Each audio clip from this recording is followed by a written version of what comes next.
বিসমিল্লাহির রহমানির রহিম। আসসালামু আলাইকুম ভিউয়ার্স। আমার মা কিচেনে আপনাদের সবাইকে স্বাগতম। চলে এলাম নতুন একটি দুর্দান্ত স্বাদের নাস্তার রেসিপি নিয়ে। আজকে আপনাদের সাথে শেয়ার করব কিভাবে তাল দিয়ে তালের লুচি তৈরি করা যায় এই রেসিপিটি। দারুণ এই তালের লুচি ফুলকো ফুলকো হবে যদি আপনারা আমার রেসিপিটি ফলো করেন। তবে এই তালের লুচি তৈরি করার জন্য প্রথম থেকে শেষ পর্যন্ত আমার রেসিপিটি ফলো করতে হবে। ভিডিওটি দেখার শুরুতে অবশ্যই একটি লাইক দিয়ে ভিডিওটি কন্টিনিউ করবেন। তালের এই ফুলকো লুচি তৈরি করার জন্য প্রথমে আমি মিক্সিং বলে 1 কাপ পরিমাণে ময়দা নিয়ে নিয়েছি। চাইলে এখানে আপনারা আটাটাও ব্যবহার করতে পারবেন। এখানে আমি দিয়ে দিচ্ছি 1/2 কাপ পরিমাণে চিনি। তবে এই লুচিটা অবশ্যই একটু মিষ্টি মিষ্টি হবে। এখন আমি এখানে 10 টাকা দামের যে কোনো ব্র্যান্ডের আপনারা দুধের একটা প্যাকেট নিতে পারেন। এখানে যতটুকু দুধ আছে তা দিলেই কিন্তু যথেষ্ট। তো আমি 10 টাকা দামের 1 প্যাকেট দুধ এখানে ব্যবহার করছি। দিয়ে দিচ্ছি 1/2 চামচ পরিমাণে বেকিং পাউডার, স্বাদ মতো লবণ। এখন আমি দিয়ে দিচ্ছি 1 কাপ পরিমাণে তাল। এই তালটা আমি জ্বালানোর পরে যে কাঠ তৈরি হয়েছে সেটা নিয়ে নিয়েছি। হাত দিয়ে মেখে খুব সুন্দর একটি সফট ডো তৈরি করে নেব। এই ডোটা কিন্তু অতিরিক্ত শক্ত হবে না এবং নরমও তৈরি করা যাবে না, একদমই মিডিয়াম আকারে। ডোটা আমি নিয়ে গেছি সরাসরি বোর্ডের উপর দিয়ে একটু ময়দা ছিটিয়ে নেব। এখন আমি এই ডোটাকে খুব সুন্দর করে বেলনা দিয়ে বেলে একটি রুটি তৈরি করে নেব। আমরা যে প্রত্যেক দিনের যে রুটি ব্যবহার করি বা খাই, ঠিক সেই রুটির মতোই একটা রুটি তৈরি করে নিয়েছি। তবে রুটিটা আকারে কিন্তু অনেক বড়। এরকম একটি কুকি কাটার নিয়েছি। আপনাদের হাতের কাছে যদি কুকি কাটার না থাকে তবে যে কোনো কৌটার মুখ দিয়েও কিন্তু কেটে নিতে পারেন। একই সাইজের আমি লুচিগুলো তৈরি করব, ঠিক সেই জন্যই কিন্তু এভাবে আমি কেটে নিচ্ছি। আপনারা চাইলে ছোট ছোট ডো আকারেও কিন্তু এটা বেলে লুচিটা তৈরি করতে পারেন। আমি একই পদ্ধতিতে সবগুলো কেটে নিচ্ছি। দেখতে পাচ্ছেন আমি কিন্তু সবগুলো কেটে নিয়েছি। এখন যে বাড়তি অংশটুকু আছে এটুকু আমি তুলে নেব। এটা দিয়ে পরে আবারও তৈরি করে নেব একই রকমের লুচি। এটা কিন্তু খেতে অনেক বেশি মজা হয়, অনেক বেশি টেস্টি হয়। দেখতে পাচ্ছেন লুচিগুলো কিন্তু তৈরি হয়ে গেছে। এই সব লুচিগুলোই কিন্তু একই সাইজের একই প্রসেসে আমি তৈরি করে নিয়েছি। এখন এগুলো আমি একটি প্লেটে তুলে নিয়েছি। ভিউয়ার্স, অবশ্যই ভিডিওটি একটি লাইক দিয়ে ভিডিওটি কন্টিনিউ করবেন। ভিডিওটি কন্টিনিউ করার চেষ্টা করবেন। টানা হাঁচড়া করলে কিন্তু ভিডিওতে খুব বেশি ক্ষতি হয়।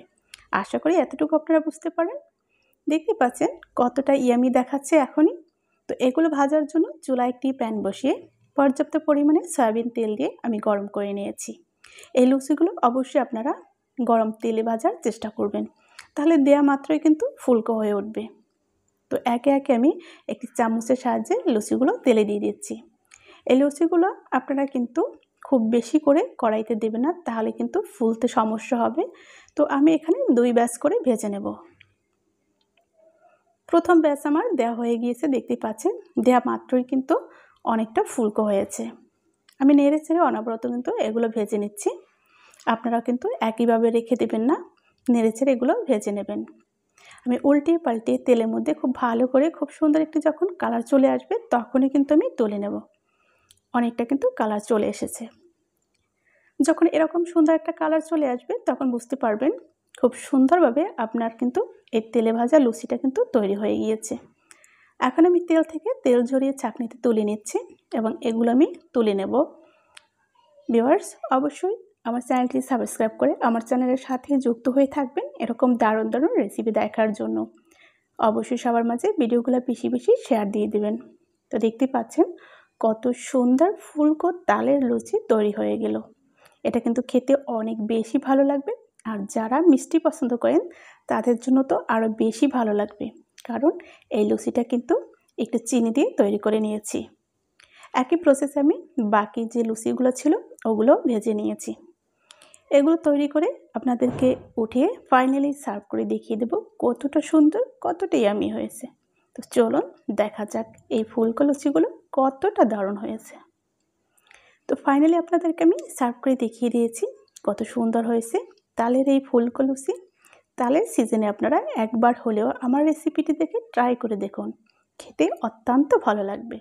এটা কিন্তু সকালে ব্রেকফাস্টে আপনারা ব্যবহার করতে পারেন এবং যে কোনো সময় খেতে পারেন, বেশ দারুণ লাগবে।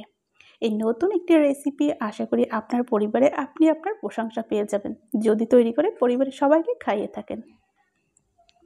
ভিউয়ার্স, আশা করি আপনারা আমার সাথে থাকবেন, ফুল সাপোর্ট করবেন।